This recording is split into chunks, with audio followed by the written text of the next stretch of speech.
이어서 얘기를 하자면 이제 외부 환경에서의 기회는 어떤 항목들을 검토해야 되느냐. 자, 내가 가진 거 말고 나한테 도움이 되는 바깥의 것들을 확인해 보는 게 외부 환경이라고 그랬어요. 그래서 외부 환경에서 나한테 도움이 되는 것, 나한테 도움이 안 되는 것, 그런 것들을 판단할 때 어떤 항목들이냐. 첫 번째, 정부 지원 정책은 나한테 유리한 게 있을까? 라고 살펴본다. 그리고 기술의 발전으로 업무 협약을 맺거나 협력 체계를 맺어서 내가 이용해 볼 만한 것들이 있을까? 평창 때 유행했던 게 있어요. 5G 통신 기술이 매우 빨라서 어찌어찌해서 이 대회를 테크니컬하게 잘 만들어 보겠습니다 라고 강조를 했었어. 그거는 올림픽 자체 평창이 갖고 있는 게 아니고 우리나라가 갖고 있어서 그걸 가져다 쓸 수 있는 외부 요인이었죠. 그런 기회들. 그래서 그때 정말 그렇게 될 줄 알았으나 공연불로 끝났는데요. 5G 통신 기술 때문에 뭐 홀로그램을 쓸 수 있다 막 해서 광고도 했었고 올림픽 때 잠깐 쓰긴 했는데 그 기술이 막 빠르게 확산되거나 확장되진 않아서 지금은 좀 정체 중이죠. 어쨌든 그때 5G 통신 기술 우리나라가 전 세계에서 가장 빠르게 도입해서 올림픽에서 홍보용으로 많이 썼었다. 그 다음에 건강 관심이 증대하는 이런 사회적 분위기 때문에 이벤트를 하면 잘 될 겁니다 라는 것도 당연히 외부 요인으로서 분명히 기회가 될 수 있겠지. 뭐 요즘에 마라톤이나 걷기 대회 더 많아지는 건 이런 요인이겠죠. 그 다음에 지역사회 협력. 지역사회가 통합하거나 서로 사이좋게 지내거나 이런데 이런 이벤트들이 매우 잘 이용되니까 좋은 겁니다 라고 소개하는데 충분히 이유가 될 거고. 그다음에 아까 얘기했던 ESG 경영 트렌드. 자, 새로운 스폰서십 시장이나 기업의 ESG 경영 트렌드에 따라서 스포츠에 투자할 회사들이 많을 테니 가능성이 있습니다. 스포츠에 대해서 관심을 갖는 회사들이 많이 있습니다. 그래서 우리가 재정을 우리 스스로 확보하는 것뿐만 아니고 외부의 도움으로 충분히 할 수 있으니 좋을 겁니다 라고 기회를 얘기할 수도 있고. 그래서 이런 것들을 다 판단했을 때 언제, 어느 때, 어떻게 할지를 명확하게 얘기할 수 있으므로 외부의 기회가 됩니다. 외부의 요인들을 이렇게 보았을 때 충분한 기회가 될 겁니다 라고 포장을 할 수가 있겠죠. 그래서 이런 전략 기획을 할 때 외부 요인들은 이런 항목들을 살펴본다. 이렇게 말하고 끝나는 게 아니에요. 지금 여기 강점, 약점, 기회, 약점을 얘기하는 건 이렇게 말만 하고 끝내라는 게 아니고 이런 항목들을 중심으로 구체적인 것들을 파악하고 검토하고 조사해 보라는 거예요. 잘못 이해하면 안 됩니다. 이렇게 쓰고 끝나는 게 아니야. 이런 항목들을 찾아서 세부적인 내용들을 조사해야 된다는 거예요. 그래야지 이따가 뒤에 나오는 전략을 짤 수 있으니까. 그 다음에 위협. 외부 환경에서 위협은 어떤 항목들을 살펴봐야 되느냐. 그거 아주 반대로 아까 기회라고 얘기했던 거에 정확히 반대 부분이나 같은 항목인데 이게 나한테 기회가 될 수도 있고 위협이 될 수도 있어요. 자, 경기 침체로 인한 기업 후원이 감소하는. 아까 재정적인 ESG 경영 관련해서 기업이 도울 수 있다라고 했지만 시기에 따라서는 그게 위협으로 작용할 수도 있어요. 지금 같은 시기. 이벤트 할 테니까 돈 빌려주세요. 돈 좀 보태주세요 하면 기업들이 하겠어요?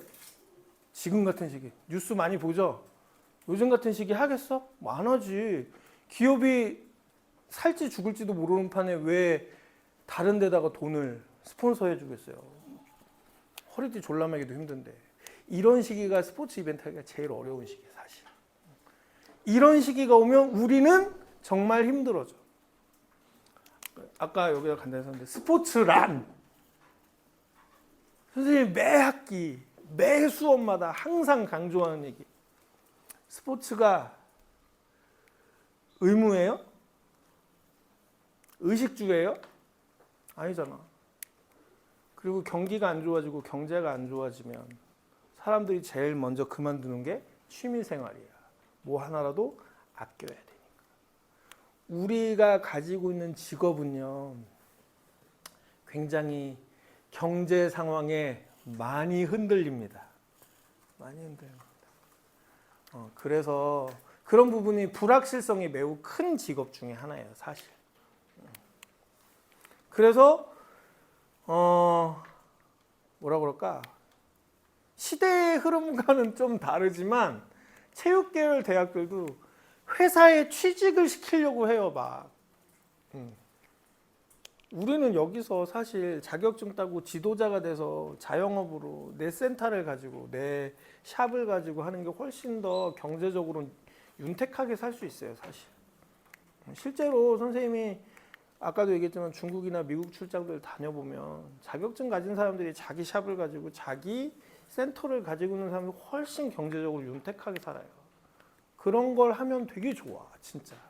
경제적으로는 그렇다는 얘기예요. 경제적으로는 그렇다는 얘기인데 우리나라의 여건상, 우리나라의 경제적 여건이나 사회적 여건을 생각했을 때 모든 전공생들이 다 샵을 낸다? 다 자기 센터를 낸다는 게 사실 불가능해. 인구수가 워낙 작기 때문에. 인구수 대비해서 전공자가 솔직히 너무 많아. 비율을 따져보자면 인구수 대비해서 너무 많아. 전공자? 심지어 전공했다고 샵 차리는 게 아니잖아요. 플러스 알파 뭐야? 자격증을 따도 돼. 굳이 체육을 공부하지 않아도 생활체육 지도자 자격증 있으면 전문 스포츠 지도사 자격증을 따면 할 수 있잖아. 연수 받아서 자격증 따면. 시험 보고. 그쵸? 그러면 여기에서 보이는 숫자의 10배, 20배는 더 많을 수 있어요, 지도자가. 그럼 그 사람들까지 다 샵을 내고 센터를 낸다고 생각해봐요. 그러니까 인구수 대비 너무 많다라는 그런 한계도 있어요. 그러다 보니 학교에서 집중하는 게 본인의 것을 사업을 하는 것도 좋지만 학교 입장에서는 또 회사에 취직시키는 것도 매우 중요한 거예요. 경제적 안전성을 도모하기 위해서. 아무튼 그렇다는 거. 그래서 뭐 스포츠가 이런 경기 상황, 경제 상황에 매우 취약하다는 건 어쩔 수 없는 부분이기 때문에 여러분들이 어떤 일을 하든 뭐 이 수업에서 스포츠 이벤트 기획론을 배우면서도 그렇고 경제 상황, 경기, 뭐 사회적 경기의 침체 뭐 이런 것들을 많이 고려할 필요가 있다. 그다음에 시장 경쟁 심화. 그 와중에 또 너무 경쟁하는 경쟁자가 또 많다는 것도 문제죠. 그리고 이벤트를 유치할 때도 이 위험 요인에서 반드시 다뤄야 되는 부분이 내가 지금 이 이벤트를 하기 위해서 기획서를 쓰고 있는데 내 잠재적 경쟁자는 어떤 준비를 하고 있는지에 대해서 분명히 파악이 있어야 돼요. 우리나라가 평창을 3번 만에 유치했죠. 3번 했어요. 시도를. 그러니까 평가를 3번 받았어요. 첫 번째 어디한테 우리가 처음 시도했을 때 첫 번째 어디한테 밀렸냐? 캐나다한테 밀렸고 캐나다 밴쿠버한테 밀렸고요. 두 번째는 러시아 소치한테 밀렸어요. 그리고 나서 세 번째 된 거야. 그런데 그 와중에 다른 거 다 괜찮았는데 지금에 와서 생각해 보면 경쟁자에 대한 올바른 판단을 덜 했다라고 생각해요. 캐나다는 동계올림픽 강국이에요. 분명히. 그 강국이 가지고 있는 인프라를 인적 자원을 무시했다. 돈이 많다고 올림픽 하는 문제가 아니고 캐나다랑 경쟁할 때는 그 부분을 너무 무시했다라는 거. 두 번째, 러시아 소치랑 할 때는 러시아가 가진 돈을 무시했다. 반대로. 러시아는 어떻게 프레젠테이션 한 줄 알아요? 되게 기가 막혀요. 우리나라는 그래도 캐나다랑 경쟁하면서 이미 어느 정도 경기장도 지어놓고 뭐 이렇게 베뉴도 확보해놓고 다 했어. 근데 러시아는 그런 게 아니었어. 허허벌판에다가 이종표 하나 딱 세워놓고 여기에 경기장이 있을 겁니다. 그걸로 했어요. 근데 러시아 돈을 믿은 거야, IOC도. 아, 니네들은 돈이 없진 않잖아. 러시아에서 나는 가스 팔아서 돈 버니까 할 수 있겠지. 믿어준 거야, 그냥. 그리고 우리나라는 상대적으로 경제력이 당장 굴릴 현금이 부족하니까 우리는 개몽적으로 갔어. 동계 올림픽이 점차 하락세이고 동계 올림픽을 할 수 있는 나라도 줄어들고 심지어 날씨까지 지구 온난화 어쩌고저쩌고 해서 동계올림픽을 하기도 어려워지고 동계 스포츠를 즐기는 것 자체가 힘들어지니까 그럼에도 불구하고 동계올림픽이 지속 가능성을 가지기 위해서는 따뜻한 나라의 사람들도 겨울 스포츠를 즐길 수 있게 도와주겠습니다. 그래서 우리나라가 태평양 한가운데 가장 중간 지점에 있는데 아시아의 중간 지점인데 지구본을 어떻게 돌리느냐에 따라 다 달라져. 다 서로가 중심이래. 그런데 우리나라가 어쨌든 간에 태평양을 중심으로 봤을 때 우리가 한가운데 있고 유럽도 갈 수 있고 미국도 갈 수 있고 다 되니까 비행기 태워서 다 우리나라에 와서 연습하게 해주고 훈련하게 해줘서 동남아도 동계올림픽을 동계 스포츠를 즐길 수 있게 해주겠습니다. 그렇게 계몽적으로 나갔으나 러시아는 이렇게 했지. 그냥 우린 돈 줄게요. 어떻게 이겨? 못 이겨. 그냥 그 나라를 올림픽 하라고 올림픽에 참가하라고 돈 줄게요. 우리가 그렇게 얘기하는데 뭐 우리는 훈련 시켜줄게요. 숙박시설 대줄게요. 지원해줄게요. 그러니까 뭐 본인들 돈 가지고 본인들도 한 50% 갖고 오면 우리가 50% 지원해서 키워주겠습니다. 가르쳐주겠습니다 했어. 그래서 러시아는 그냥 우리가 돈 줄 테니까 오라고만 하세요. 그런데 뭐 어떻게 이기겠어요? 물론 그렇게 대놓고 현금 얘기를 안 했겠죠. 근데 그런 것들이 회의를 하거나 보고 회의를 하면서 서로 커뮤니케이션 하는 사이에 작용한다는 거예요. 근데 우리가 평창 동계올림픽을 3번 만에 세 번 시도해서 3번째 됐을 때 그 전 단계를 아주 적나라하게 표현하자면 캐나다 때는 그들이 갖고 있는 자원을 동계올림픽에 대한 동계 스포츠에 대한 자원을 무시했다. 러시아 소치 같은 경우는 그들이 갖고 있는 캐시, 현금 자금력을 무시했다. 그런 것도 한 사례가 될 수 있다. 그 다음에 요즘에 와서는 코로나 이후로 자연재해나 전염병에 대한 반드시 기획, 사전 탐색이 필요합니다. 과거에는 잘 안 했어요, 저런 거. 근데 이제 지난 20년도 이후부터는 반드시 기획 보고서에 자연재해가 발생한다. 왜냐면 기후온난화 때문에 갑자기 이상한 날씨가 펼쳐질 수도 있고 갑자기 어디서 시작된 전염병이 생길 수도 있고 그래서 이런 부분을 반드시 기획 단계에서 준비하게 되어 있어요. 거의 그냥 규정이야 규정. 규정은 아닌데 규정처럼 다뤄지고 있어. 저 부분을 반드시 명시하라고. 그 다음에 안전사고에 대한 법적 책임 같은 것들이 분명히 위험 요인입니다. 하고 싶은데 법적 규제 때문에 못하는 경우도 있어요. 그러면 그것을 회피할 건지 아니면 법을 바꿔서라도 할 건지 뭐 그런 것들을 판단하기 위해서 이벤트 기획을 세우는데 문제시되는 규제나 법적인 부분은 없는지도 반드시 항목을 판단해야 된다. 기획서에 세울 때. 그다음에 부정적 여론은 없는지 확인한다. 평창도 처음에는 부정적 여론이 있었죠. 땅 팔고 부동산 문제며 여러 가지 자연 파괴라던가 결국에 하나 안 지켰어요. 알파인 스키를 했던 가리왕산이라고 우리나라 최대의 원시림이 있었거든요. 그거 나무 다 옮긴 다음에 다시 갖다 심겠다고 약속했어요. 그런데 그렇게 했어요. 근데 과학과 실제는 조금 달랐나 봐요. 다 죽었어요, 나무들이.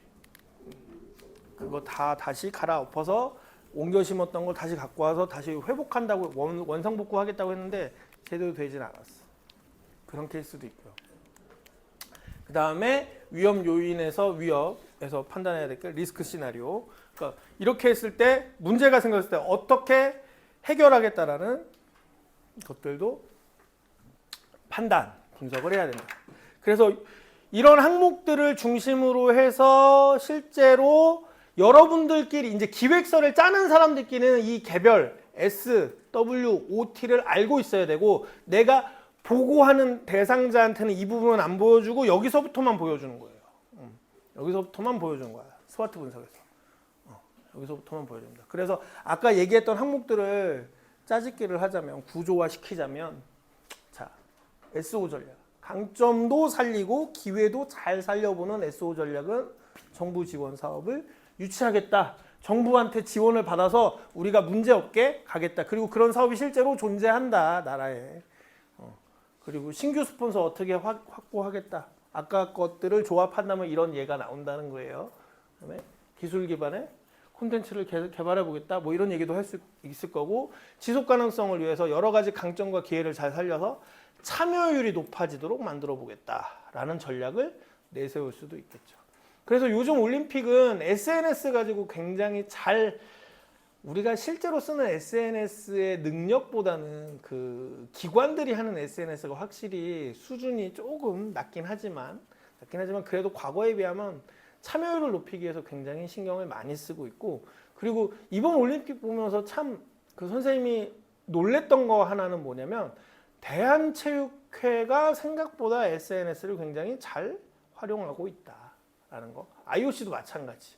이번 올림픽이 과거의 그 어떤 올림픽보다 정보와 지식을 아주 정확하게 주면서도 SNS가 가진 장점을 잘 살리고 있다. 그리고 계몽적인 부분들, 그러니까 캠페인적인 그런 그 색깔도 놓치지 않고 있다. 너무 자극적이지도 않고 그런 걸 생각보다 과거에 비해서 굉장히 잘하고 있다는 생각이 듭니다. 그 다음에 ST 전략, 강점 위협 전략. 강점 살리되 위협은 최대한 상쇄하기 위해서 노력하는 거. 그래서 독창적 노하우를 만들어야 된다는 거. 그리고 경제 위기의 대응에 대한 반드시 전략이 있어야 된다는 거. 그리고 대중들이 지속 가능성에 대해서 인식하고 여전히 스포츠 이벤트에 관심을 가질 수 있도록 하는 거. 그다음에 부정 여론이 생기면 어떻게 방지할 것인가에 대한 얘기들을 해주어야 된다.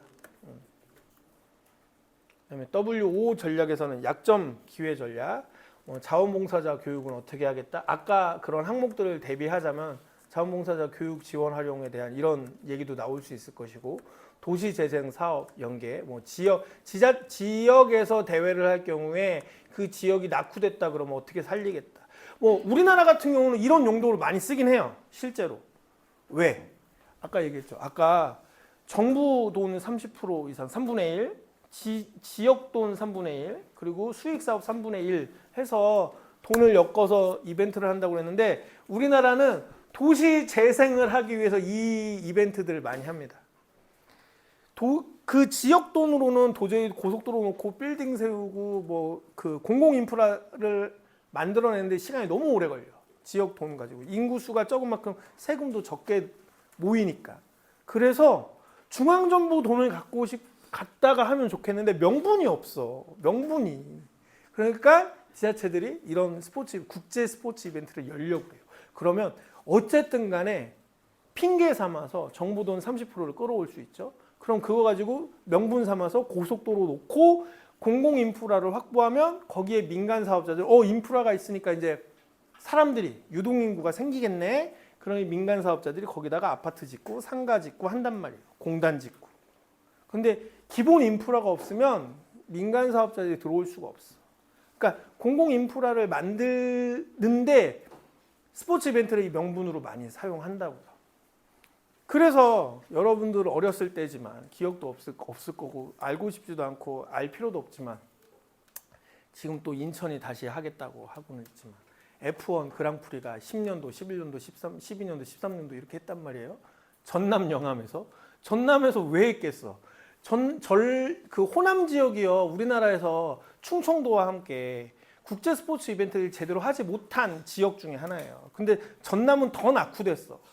거기다 도시 인프라도 잘 안 생겨. 인구도 안 모여. 인프라가 없으니까. 그러니까 뭐라도 큰 대회를 해서 하나 인프라를 만들 수 있는 명분을 만들고 싶은 거예요. 그래서 F1 영암 대회를 유치하면서 결국에 해낸 게 뭐야? 고속도로 뚫렸잖아요. KTX 굴로 가잖아. 서해선으로 가잖아요. 명분을 만들어낸 거예요. 그렇게 해서 그 대회를 잘하겠다가 아니고 그 대회로 인해서 인프라가 생기면 이제 유동인구가 미래에는 계속 꾸준히 들어올 수 있겠지. 그러다 보면 민간 사업자들이 그 도시에 신경을 쓸 테고 그런 걸 노리고 이벤트를 많이 열려고 해요. 주객이 전도되는 거지. 그러다 보니 우리나라 스포츠 큰 이벤트들이 잘 발전을 안 해요. 우리나라는 말은 지속 가능성을 얘기하지만 결국에 지자체들이 지자체의 지속 가능성을 위해서 스포츠 이벤트를 하지 스포츠를 위한 지속 가능성은 생각하지 않는다. 그런 예시가 많아요. 인천 14년도에 아시안 게임 했는데 적자 났어요. 대놓고 적자 났어요. 인천 되게 힘들어요. 그걸 다 세금으로 메꿔야 되니까. 2014년도에 썼던 돈 아직도 아마 갚고 있을 것 같은데 그거를 시민들한테 다 보여주지 못해서 그렇지. 부산도 마찬가지. 2002년도에 부산 아시안 게임에 그리고 2002년도 월드컵 때 부산에서도 그 베뉴 중에 하나였죠. 그거 다 치르고 나서 얼마나 힘들었는데요. IMF 끝난 지 3년도 안 된 상황에서 아시안 게임 하느라고. 근데 IMF가 오고 나서 아시안 게임을 결정한 게 아니고 아시안 게임이든 올림픽이든 8년 전에 결정이에요. 그러니까 결정해놓고 IMF가 온 거니까 그건 어쩔 수 없는 문제고. 그래서 우스갯소리로 경제학자들이나 사회학자들이 그래요. 부산이 내려가 보면 도시는 엄청 큰데 도로는 맨날 다 파여 있고 잘 고치지도 않고 낙후된 건물들 많고 이런 이유가 세금이 없다. 2002년도 아시안 게임하고 월드컵 치렀던 돈 갚느라 실제로 민간의 그 지역 주민을 위해서 투여할 자금이 부족하다 이런 얘기들을 우스갯소리로 해요. IMF 맞은 지 얼마 안 돼서 아시안 게임도 치러야 됐고 그런 얘기들을 많이 합니다. 근데 이제 이건 좋은 말로 도시 재생인데 우리나라는 이걸 아주 교묘하게 잘 이용하고 있다. 지자체들이. 그래서 전주가 컨셉을 잡은 것 같아요. 컨셉을 올림픽을 해보겠다. 거기다가 지금 K컬처가 워낙 전 세계적으로 유행하다 보니까 전주가 우리가 알기에는 어떤 도시예요? 우리나라의 전통, 뭐 한옥마을도 있고 우리나라의 문화유산이 잘 뭐 이렇게 갖추어져 있고 유지되고 보존되고 있는 지역 중에 한 군데잖아요. 그런 걸 컨셉을 삼아서 잘 한번 키워보겠다라는 명분을 만들어냈고 그 명분을 가지고 또 도시 재생을 할 수 있는 명분을 찾아가고 있는 거겠지, 당연히. 그리고 선생님이 지금 하고 있는 이런 말들을 하기 위해서 이 강점, 약점, 기회, 위협을 다 판단하고 있어야 돼요. 내부자들은. 그래 놓고 나서 이 전략만 보여주는 거야. 전략만 보여주는 거야. 그래서 이벤트 기획을 실제 기획서를 만들고 제안서를 만들기 이전에 이 전략을 내부자들은 반드시 확인하고 있어야 돼요. 문서화 시키지 않더라도 반드시. 그래서 기획을 하기 위해서 전략적으로 접근해야 되는 내용이에요. 이 환경 분석이. 물론 실제로 보고서를 만들 땐 분명히 환경 분석 자료가 들어갑니다. SO 전략이 어떤지 ST 전략이 어떤지. 오늘은 그냥 방법론만 얘기하는 거니까 다른 건 중요하지 않고. 자, 그리고 WT 약점 위협. 분명히 약점이 없는 이벤트는 없어요. 그래서 약점도 중요한 건 드러내야 돼요. 드러내서 내가 이걸 어떻게 해서든지 막아내겠습니다라는 얘기를 하겠죠. 그래서 주로 하는 얘기들이 무리한 규모는 하지 않겠습니다. 그래서 요즘 올림픽은 어떻게 해요? 예전에는 올림픽 연다 그러면 어떻게 했어? 새로 다 지었어.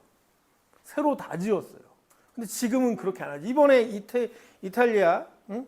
밀라노 뭐야? 또 이름이 어렵더라. 그 도시 이름은 까먹었다. 까먹었어. 하여튼간 밀라노 그 동계올림픽 하는데 반 이상을 새로 짓지 않고 원래 있던 걸 리모델링하는 정도. 리모델링도 안 하고 그냥 그 있잖아. 디자인된 그 페이퍼 그 월 만들어서 그냥 디자인 월 만들어서 그냥 가리고 하거나. 프랑스에서 파리 월드컵도 그렇게 파리 올림픽도 그렇게 했죠. 그 광장에다가 지붕만 세워갖고 경기하고 궁전의 잔디밭에서 양궁하고. 응? 선생님이 어렸을 때 전공한 태권도에서는 태권도는 광장에서 했어요. 광장 시장, 광장에 지붕 딱 있고 그냥 그 이동식 관람석 만들어 놓고 코트만 딱 그 매트만 만들어서 했어요. 그렇게 해서 최대한 경기장에 들어가는 돈을 상쇄시키겠다. 올림픽의 지속 가능성 중에 제일 중요한 게 자금 문제예요. 근데 경기장을 한 10년 전 기준으로 경기장 하나를 짓는데 한 1,000억에서 1,500억 들어요. 근데 보통 이런 올림픽 한다고 동계올림픽이 됐건 하계올림픽이 됐건 스포츠 이벤트 큰 거 할 때 종합경기대회 할 때 경기장 10개에서 20개 정도 짓습니다. 그럼 그게 얼마야? 근데 거기다가 도시 재생이다, 지역 개발이다 해서 정말 인프라가 없는 곳에서 하면요. 보통 올림픽에만 들어가는 돈 말고 인프라를 건설하는데 50조 정도가 들어가요. 우리나라가 평창 올림픽 앞두고 강원도에다가 고속철도 가게 하고 고속도로 새로 놓고 하는데 한 3, 40조 썼어요. 3, 40조 썼어요. 그런데 우리나라만 그런 게 아니라 다른 나라 다 그렇게 한다고요. 그러면 그 자금을 다 갚고 뭐 하는데 정말 말도 안 되는 낭비가 일어나거든요. 그래서 지속 가능성에 대한 얘기 중에 제일 문제가 자금에 대한 문제인데 그런 것들 때문에 올림픽을 안 하려는 여론이 생긴다고. 지자체의 장들은 그리고 공공기관에 일하는 사람들은 그런 이벤트가 많을수록 자신들의 값어치가 올라가기 때문에 하려고 그래. 근데 일반 세금을 내는 시민들, 국민들 입장에선 굳이 우리 세금 써가면서 왜 그렇게 많이 돈을 쓰지? 결국에 갚는 것도 우린데 안 하려고 그런단 말이에요. 그러다 보니 여론이 안 좋아지니까 이런 무리한 확장 하지 않겠다라고 약속하는 것도 IOC가 이젠 좋아해요. IOC가 선생님이 지난번에는 일반학과가 아니고 체육학과거든. 한번 이벤트 관련해서 그 내용 한번 보여줄 거예요. 우선 흐름을 생각하라고. 뭐냐면 IOC가 규정을 완전히 바꿨어요. 그러니까 과거의 기준하고 관점이 바뀌었는데 뭐냐면 유치 도시를, 개최 도시를 결정하는 데 있어서. 지금 여기 나오는 이런 거 있죠. 이게 굉장히 중요해요. 여기는 지금 선생님이 약점이라고 위협이라고 표현했지만 지금은 이걸 어떻게 관리할 건데가 그 올림픽 개최지를 선정하는 데 매우 중요합니다. 그리고 먼저 얘기해 줘야 될 게 예전에는 무조건 8년 전에 선정을 했어요. 그리고 경쟁 도시를 모아서 투표를 했어요. 근데 투표를 하는 건 마찬가지예요. 근데 지금은 어떻게 하느냐? 예전에는 4개 후보 도시를 쫙 1, 2, 3, 4번 기호를 딱 해놓고 자 IOC 위원들 200명 당신들이 투표하세요 해갖고 그 자리에서 투표해요. 그래서 1번이 많게 나왔다, 2번이 많게 나왔다. 그걸 계산했거든요. 근데 지금은 어떻게 하느냐? IOC가 미리 이제는 상시 신청이야. 우리가 몇 년도 거를 하겠습니다. 몇 년도 거 하고 싶다고 개최를 하고 싶은 도시들이 상시 신청을 해요. 예전에는 12년 전에 미리 우리는 어느 대회 지금 IOC가 어느 대회 준비할 건데 후보 도시 들어오세요. 그러면 네, 우리가 12년 뒤에 거기 뭐 10년 뒤에 거기 그거 할 테니까요. 후보 도시 신청합니다. 이렇게 해서 후보 도시를 모아놓고 8년 전에 투표하는 거야. 근데 지금은 상시야. IOC가 어느 대회 도시, 어느 대회의 개최 도시를 모집합니다가 아니고 그냥 상시로 우리가 몇 년도 거 할게요. 몇 년도 거 할게요. 막 집어넣습니다. 그러면 그거를 상시로 평가해요. 상시로 평가하고 상시로 계속 평가위원들이 왔다 갔다 하면서 도와줘요. 이 부분이 계획서가 좀 부족한데 좀 다시 여기가 좀 부족한데 이거 다시 해갖고 그게 완성됐다 싶을 때 4년, 6년 전, 길게는 8년 전, 짧게는 6년, 4년 전에 도시 한 군데만 딱 정해. 몇 년도 올림픽은 어느 도시로 하려고 하는데요. 어떨까요? 하고 찬반만 해주세요. 이제는 그렇게 가요.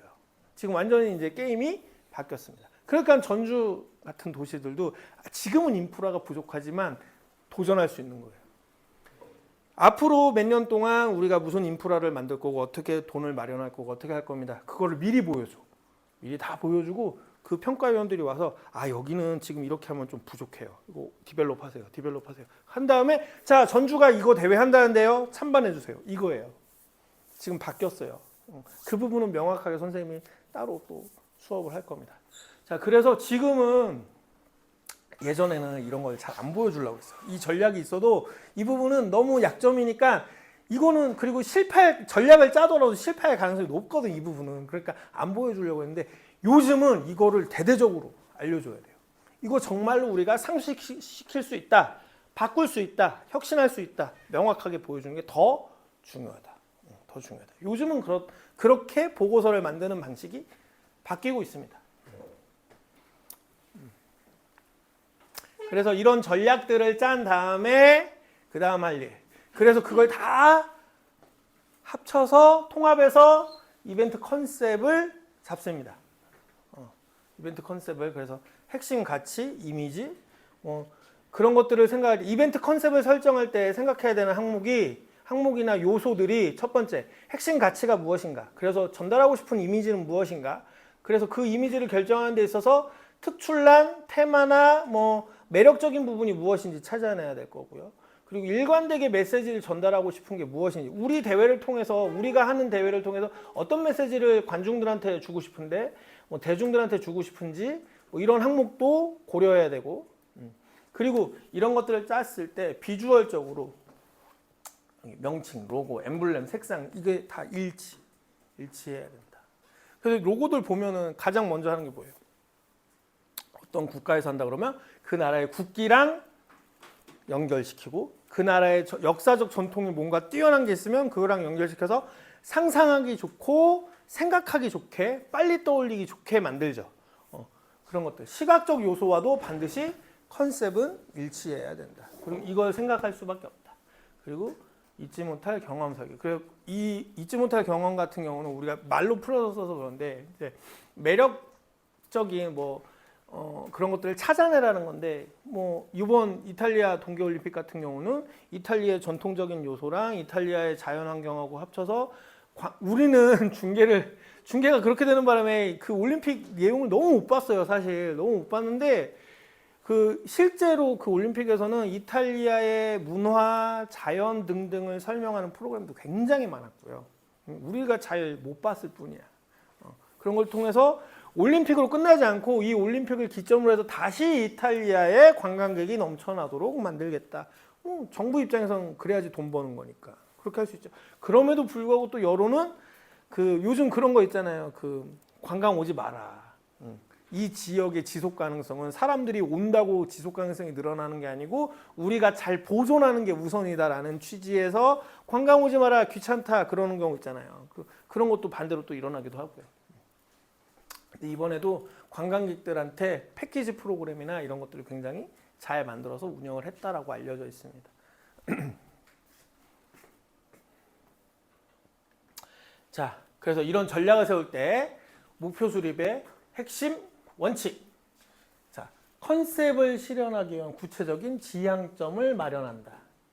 그리고 아까 얘기했죠. 궁극적인 비전. 비전은 철학이에요. 실체는 없으나 반드시 비전이라는 문구나 문장을 캐치프레이즈를 만들어서 그 비전이 반영될 수 있도록. 이탈리아 동계올림픽은 유럽의 지속 가능성이었어. 유럽 자연, 유럽의 환경의 지속 가능성. 이탈리아가 대표하겠다. 이런 거였어요. 그다음에 이해관계자들이 공유할 수 있는 명확한 방향성. 이런 것들이 목표 수립의 핵심 원칙. 그리고 이렇게 목표 원칙을 따라서 목표를 정했을 때 그 역할과 범위는 지역경제 활성화는 당연히 내용이 들어가야 되고 그 다음에 스포츠 저변화 때 한다는 것은 스포츠 이벤트에서 빠질 수 없고 그 다음에 그 목표들은 당연히 기획서 안에서 구성원들의 동기를 부여하는 역할을 해야 된다. 오늘은 좀 개념적인 내용이에요. 다 선생님이 이제 보고서 쓰는 방법 알려줄 때 다 이런 내용들을 어떻게 살리는지 다 하나하나 찝어줄 겁니다. 그래서 이 목표 설정하는 데서 요거 스마트 원칙 요거 한번 볼게요. 요거는 조금 요 용어들은 암기, 체크, 시험에 반드시 됩니다. 자, 첫 번째, 구체적이어야 된다. 목표를 설정할 땐 그 목표마저도 구체적이어야 된다. 그 다음에 두 번째, 측정 가능해야 된다. 세 번째, 실현성이 있어야 된다. 실현 가능해야 된다. 네 번째, 서로 일관성 있게 관련성. relevant, 관련성, 일관성. 다른 말로 일관성이에요. 관련성이 있어야 된다. 그 다음에 반드시 그걸 이뤄내는, 달성해야 되는 타임라인이 존재해야 된다. 기간을 설정해야 된다.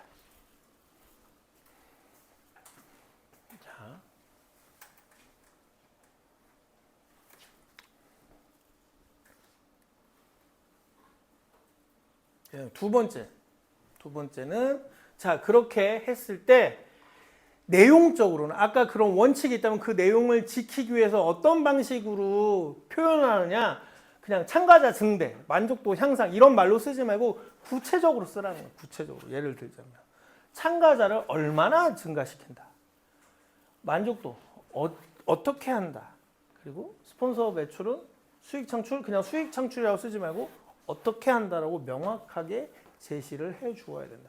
왜 이거 자, 기획서나 제안서를 쓰는 자, 이제 미괄식입니다. 이렇게 전략적 기획을 하는 이유가 뭘까? 더 아주 디테일한 이유가 있어요. 그냥 그동안에 계속 이래야지 지속 가능성이다. 지금껏 수업 때 지금 하면서 이렇게 얘기했지만 사실은 아주 명확한 이유는 딱 한 가지야. 기획서랑 제안서 누가 볼 것 같아요? 평가위원 또는 투자자가 봐요. 투자자 입장에서는 저런 모호한 표현을 좋아할까? 아니야. 내가 스폰서십을 20억을 내놨어. 근데 나한테 뭘 줄 건데? 내가 주는 게 있으면 너도 나한테 주는 게 있어야 되지 않아? 라고 명확하게 해야 돼요. 근데 만족도 향상을 해서 그리고 스폰서 광고 붙인 회사들 홍보를 해드리겠습니다. 그걸로 끝나지 않아. 홍보를 어떻게 할 건데? 그래서 그 홍보하면 얼마나 많은 사람들한테 노출이 되는데 명확하게 숫자로 갖고 와 라고 할 거 아니에요. 여러분들 스포츠 산업학과 수업하다 보면 강의 듣다 보면 그런 거 많이 나오잖아요. 뭐 광고 효과가 얼마나 됐다. 노출이 얼마나 됐다. 몇 억을 번다. 그거 어떻게 계산하는데? 다 계산법이 있어요. 그걸 왜 할까? 투자자한테 보여줘야 되거든. 미식축구에서 월드 시리즈에서 광고 30표 나가는데 얼마 쓴다라고 막 얘기하잖아요. 광고료가 얼마다. 그래서 그렇게 광고 나가고 효과가 얼마나다라고 매저먼트 해주죠. 측정 가능. 매저먼트 해주죠. 왜 하겠어? 자, 당신들이 20억 썼는데 니네들이 이 20억 광고 내고 나서 효과는 200억 번대잖아. 10배야. 돈 투자해. 아까 스마트워치과 함께 아까 얘기했던 그 스마트워치과 함께 반드시 그거를 글로 보여줄 땐 명확하게 수치화시켜서 설득해야 된다. 이런 식으로. 우리나라도 그래서 무슨 큰 대회 할 때 계획서 쓰면 문체부나 정부의 중앙정부에다가 기획재정부 같은 데 보고할 때요. 단순하게 관광객 증가 뭐 이렇게 안 써요. 전년 대비 최소한 올림픽 때는 얼마나 더 들어올 거다.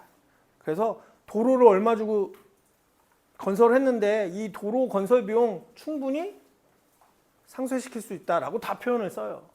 그렇게 씁니다. 그렇게 안 하면 아무짝에도 쓸모없고요. 이거 잘못 만들어진 거 다시 해오세요. 이렇게 돼요.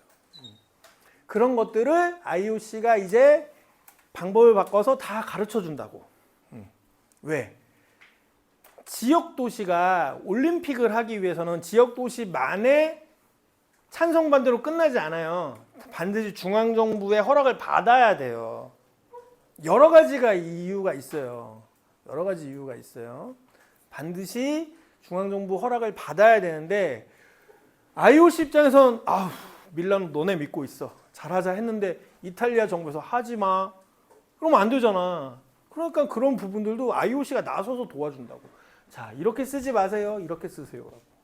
그런 거를 해서 예전엔 경쟁 투표를 했는데 지금은 한 군데 딱 집어넣고 찬반해 주세요 라고 간다고. 왜? 그만큼 올림픽을 하려는 지자체들이 많이 없어요. 이젠 하겠다는 사람들을 붙잡고 성공하게 만들어 주겠다는 거야. IOC가 먼저 하드캐리 하겠다는 거지. 이제는 관점과 지향점, 방향성이 많이 바뀌었습니다. 그래서 선생님도 여러분들 스포츠 이벤트 기획론 가르칠 때 과거의 방식에 비해서 교육 이 내용이 많이 바뀌었어요. 과거에는 이렇게 보고서 쓰면 됩니다라는 위주로 가다가 이제는 그렇게 글 쓰는 방법은 한 3분의 1 수준밖에 안 되고 나머지는 다 컨셉에 대한 얘기야. 이벤트를 기획하기 위해서 이벤트를 개최하는데 확정받기 위해서 어떤 컨셉을 지향해야 되는지 얘기가 훨씬 많아. 수업 내용 많이 어려워졌어요. 여러분들 입장에서는 사실 수업이 더 어려워진 거야. 그냥 보고서 쓰는 방법이면 보고서 그냥 실습 한번 해보고 그리고 그냥 기술적으로 나와 있는 내용들 따라하면 그만인데 이제는 정말 개개인의 아이디어는 다 사람마다 다르기 때문에 근데 그 아이디어를 살리는 방법에 대한 수업을 하고 있고 그걸 이해해야 되니까 내용상은 좀 더 어려워졌죠. 어쨌든 쉽게 해보려고 노력을 합니다. 그리고 이해관계자 분석 요구사항도 반드시 기획 안에 들어가 있어야 된다. 이해관계자는 굉장히 많아요. 한번 써볼까? 여기 내용은 그냥 여러분들 이해하라고 그냥 간단히 써놓은 거지만 저 이해관계자가 누구예요? 첫 번째, 스포츠 이벤트의 이해관계자.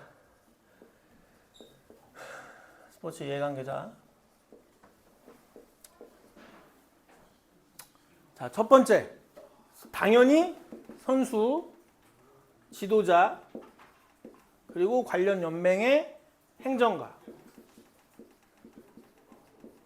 아주 직접적인 사람들이에요. 아주 직접적으로 연계되는 사람들. 그 다음에 이 스포츠 이벤트를 개최하는 지역 공무원, 그리고 지역 주민. 그렇죠? 기본적으로 일치 이해관계자. 자, 이 사람들은 서로 스포츠 이벤트에 아주 직접적으로 관여할 수 있어요.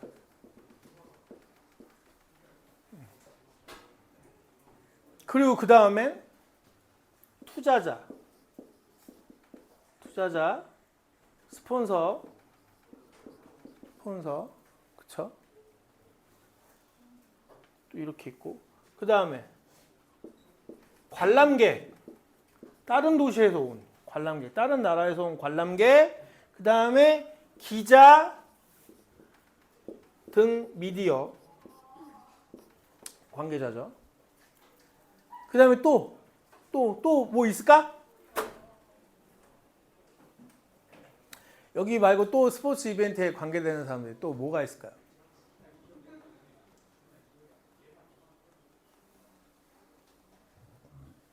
선수, 지도자, 행정가, 관람객, 기자, 미디어, 투자자, 스폰서, 지역 공무원, 지역 주민. 또 있을까요? 만들면 수도 없이 많아요. 많고 우선 메인으로는 이 정도야. 메인으로는. 그래도 여기는 직접, 여기는 간접이야. 간접. 이쪽 여기는 직접, 여기는 간접이겠죠. 그 와중에 하나 더 써놓는다면 하나 더 써야 될 것 같아. 더 중요하게. 자, IOC 등 관리 감독 기관, 감독 기구. 이해관계자. 스포츠 이벤트를 하는 데 있어서 굉장히 다양한 집단들이 이해관계가 성립이 됩니다. 굉장히 다양한. 이 사람들을 설득해야지. 이 사람들을 설득해야 되고 이해시키고 해야 됩니다. 분명히. 그리고 이벤트를 하는 과정 중에, 그리고 이벤트가 끝나고 나서 성과에 대한 분배 다 똑같지는 않겠지. 하지만 골고루. 똑같지는 않겠죠. 골고루 이어질 수 있어야 된다. 굉장히 많아요. 굉장히 많아. 하물며 동네 가게 주인도 이해관계자야. 관광객이 많이 오면 그 가게가 잘 될까? 잘 되겠죠. 선생님 평창 동계올림픽 때 개막식 리허설을 갔었고요. 그 개막식 리허설을 갔었고, 그리고 우리 학교 선수가 뛰던 스피드 스케이팅 실제로 보러 갔어요. 우리나라에서 선생님 봐봐요. 선생님이 이제 80년도에 태어났으니까 86년 아시안 게임도 어쨌든 살아 있었고, 88년도 올림픽 때는 집에서 TV로 봤고요. 초등학교 2학년 때. 월드컵은 선생님이 군대를 전투경찰로 갔다 왔는데 제주도 빼고 다 가서 경비 섰어요. 근데 그때는 고참이어가지고 나는 사람 보고 안 있고 경기장을 보고 있었어. 그래서 다 봤어. 그리고 우리 길거리 응원하는 것도 많이 갔었고요. 실제로 안정환 선수가 이탈리아전에서 골 넣을 때 나는 그 모니터 큰 TV 앞에 있다가 사람들한테 깔려주고 뻔했어. 경찰이었음에도 불구하고 하여튼간 그렇게 보고 있었고요. 그랬는데 평창에 갔을 때였는데요. 개막식 리허설을 참관하러 갔어요. 초대받아가지고 갔어. 근데 식당이 미어 터져요. 왜냐면 시골이잖아. 어쨌든 우리 기준엔 평창이 시골이에요. 읍내 진짜. 많지도 않아 식당도. 근데 리허설 보러 온 사람만으로도 식당이 꽉 차. 그럼 그 사람들도 이해관계자야. 그럼 여기서 중요한 거, 이해관계자가 잘 돼야 되는 것도 있지만 여기는 이 관계자들을 서로 간에 상호 관리해야 돼. 근데 거기 딱 갔는데 식당에서 밥 먹는데 아직 교육이 덜 됐어. 손님 받을. 식사도 너무 늦게 나오고 그냥 동네 사람 대하듯이 말도 함부로 하시는 그때 기분상 그런 경우도 있고. 그러면 관광객들이 좋아하겠어요? 안 좋아하지. 지역 이미지 바꾸고 지역 발전시키겠다고 했는데 그런 이해 집단들끼리 서로 간에 의사소통 같은 것, 커뮤니케이션 이런 게 제대로 안 되어 있으면 그런 문제가 분명히 벌어집니다. 특히나 규모가 작은 지역에서는.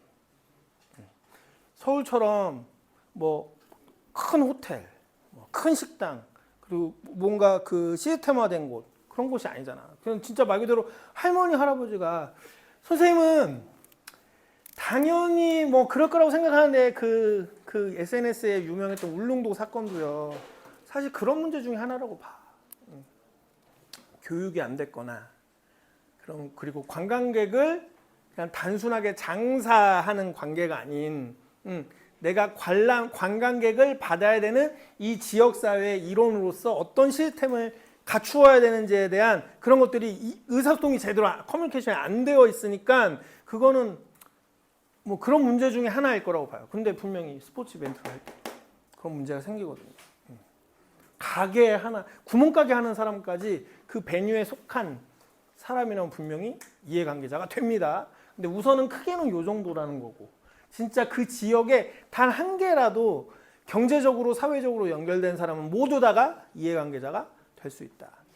그래서 이해관계자들에 대한 이런 것들을 다 파악할 필요가 있다. 기획을 세울 때.